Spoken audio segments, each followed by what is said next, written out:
पहली घोषणा के तहत भारतीयों को डोमिनियन स्टेटस देने तथा गोलमेज सम्मेलन की योजना की बात कही गई थी।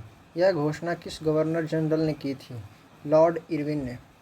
किस व्यक्ति ने गांधी जी के नमक सत्याग्रह की तुलना नेपोलियन की एल्वा से पेरिस यात्रा से की थी? सुभाष चंद्र बोस। किस उपलक्ष्य में अंग्रेज सरकार ने महात्मा गांधी को कैसर-ए-हिंद सम्मान से अलंकृत किया था? प्रथम विश्व युद्ध में ब्रिटिश सरकार की अभूतपूर्व सहायता करने के उपलब्ध में। गांधी-इरविन समझौते को भारतीय इतिहास में एक महत्वपूर्ण स्थान प्राप्त है। इस समझौते को अन्य किस नाम से जाना जाता है? तो दिल्ली समझौता। किस विदेशी को कांग्रेस का 2 बार अध्यक्ष बनने का गौरव प्राप्त है? विलियम वेडबर्न। मोहम्मद अली जिन्ना के लिए सर्वप्रथम किसने कायदे-आजम महान नेता की उपाधि का प्रयोग किया था? महात्मा गांधी। इटली मंत्रिमंडल ने 1946 में कैबिनेट मिशन की नियुक्ति की। इस मिशन का अध्यक्ष कौन था? Sir John Pethick Lawrence. किसने कहा था कि मैंने ब्रिटिश सरकार का विघटन करने के लिए प्रधानमंत्री पद ग्रहण नहीं किया? Winston Churchill. भारत की स्वाधीनता के समय महात्मा गांधी कांग्रेस में क्या थे? वह कांग्रेस के सदस्य नहीं थे। बहादुर शाह द्वितीय को किसने गिरफ्तार किया था? हडसन ने। असहयोग आंदोलन के कार्यक्रम का अनुमोदन कांग्रेस के किस अधिवेशन में किया गया था? कांग्रेस के नागपुर अधिवेशन 1920 में। किस वर्ष भारत का विभाजन कर भारत और पाकिस्तान का निर्माण हुआ तथा ब्रिटिश सम्राट को भारत सम्राट की उपाधि समाप्त हुई?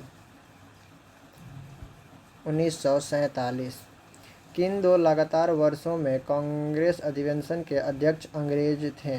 इनके नाम क्या थे? जॉर्ज यूले इलाहाबाद अधिवेशन प्रथम अंग्रेज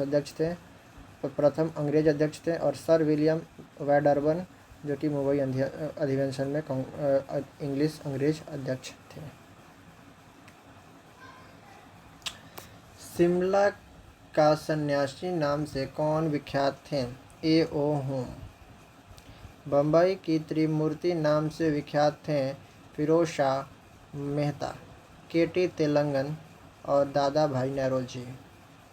रिक्रूटिंग सर्जेंट किसे कहा गया था? महात्मा गांधी को।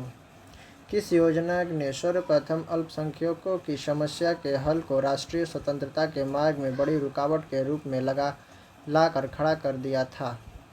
अगस्त प्रस्ताव। मुसलमानों के असहयोग आंदोलन में भाग लेने का प्रमुख कारण बताया जाता है। खिलाफत आंदोलन में मिला सहयोग।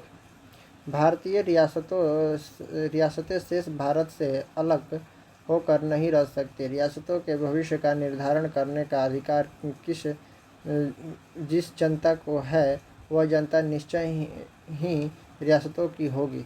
यह कथन किसका था? जवाहरलाल नेहरू। जालियांवाला बाग हत्याकांड 1919 के विरुद्ध में किस एक भारतीय ने गवर्नर जनरल के कार्यकारी परिषद से त्यागपत्र दिया था? शंकरन नायर। किस राष्ट्रीय नेता ने पाकिस्तान के प्रश्न पर मुस्लिम लीग का समर्थन करते हुए 1942 में कांग्रेस से इस्तीफा दे दिया था? चक्रवर्ती राजागोपालाचारी ने। कामागट्टा मारू की घटना किस वर्ष हुई थी? 1914 ईस्वी में। मुस्लिम लीग ने अपने किस अधिवेशन में डिवाइड एंड क्विट का नारा दिया? कराची अधिवेशन 1943। हालात की मजबूरी थी और यह महसूस किया गया कि जिस रास्ते पर हम चल रहे हैं उसके द्वारा गतिरोध को दूर नहीं किया जा सकता, अतः हमको देश का विभाजन स्वीकार करना पड़ा। यह कथन किसका है? पंडित जवाहरलाल नेहरू। ब्रिटिश सरकार ने जालियांवाला बाग हत्याकांड की जांच के लिए एक कमीशन की नियुक्ति की थी। इस कमीशन का नाम क्या है? Hunter commission. वह कौन सी घटना थी जिसके बाद महात्मा गांधी ने ब्रिटिश सरकार के विरुद्ध अपना सर्वप्रथम असहयोग आंदोलन प्रारंभ किया? रॉलेट कानून। 1857 में अंग्रेजी साम्राज्य के विरुद्ध पंजाब में किसने सशस्त्र विद्रोह किया था? नामधारी सिखों ने।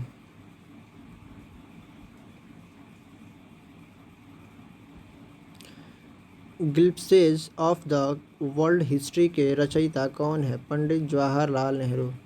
20 फरवरी 1947 को किस ब्रिटिश प्रधानमंत्री ने कॉमन सभा में भारत को स्वतंत्रता देने की घोषणा की? इटली।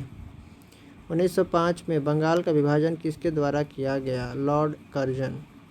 भारतीय राष्ट्रीय आंदोलन के दौरान भारतीय राजनीति का शांति काल किस अवधि को कहा जाता है? प्रथम विश्व युद्ध का काल।